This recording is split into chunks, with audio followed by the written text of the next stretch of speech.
Hello everyone. I wanted to talk a little bit today. My name is Dustin. I'm making a video just to talk a little bit about employee satisfaction and organizational commitment, specifically looking at the brewery industry. It's an area that's had a lot of competition in recent years. So there's been a lot of microbreweries have come up. There's been ready-to-drink cocktails that have come in. And so what can companies do to remain competitive in that marketplace? There's been a lot of articles about quiet quitting in recent years, just low employee engagement, and of course a lot of turnover. A lot of employees are not sticking with an organization for very long. They'll stay there for a few months, a year or two, and then they're out. They're moving on. And so how can we increase job satisfaction? One, we know that job satisfaction is really two factors. There's intrinsic and there's extrinsic motivation. Intrinsic, creativity, autonomy, mastery, those are kind of things that feed into it, and that's like an internal motivation that a person has to work. And then of course there's extrinsic factors.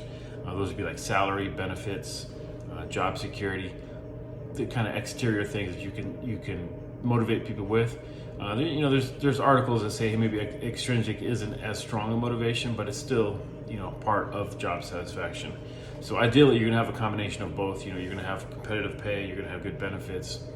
There's gonna be the extrinsic aspect, but you're gonna be able to motivate your employees intrinsically to, be motivated to have higher job satisfaction.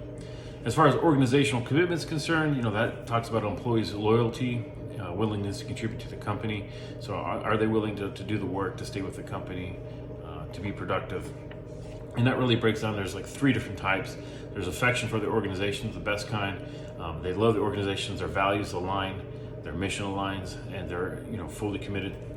There's a kind of a fear of loss that, hey, if I change jobs, I change corporations, I'm gonna have to start in a different position, maybe at a lower position, I'm gonna lose some of the benefits that I've accrued. And then there's a sense of obligation, not necessarily bad, maybe like a startup or something like, hey, I have a personal relationship, I'm committed to the organization in that way.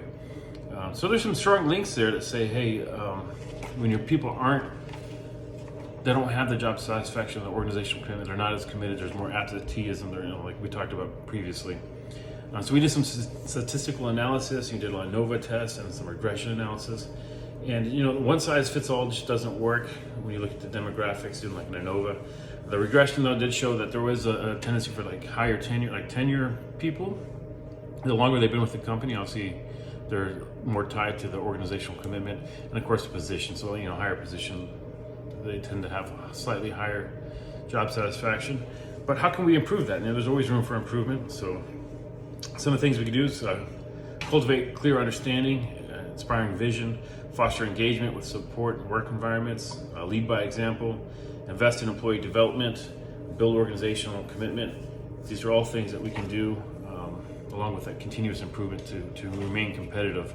I like to break those down, but I want to keep this video kind of short so we can just cover the basics. But I'd like to hear from you. If you have any questions, please let me know. Talk to you later.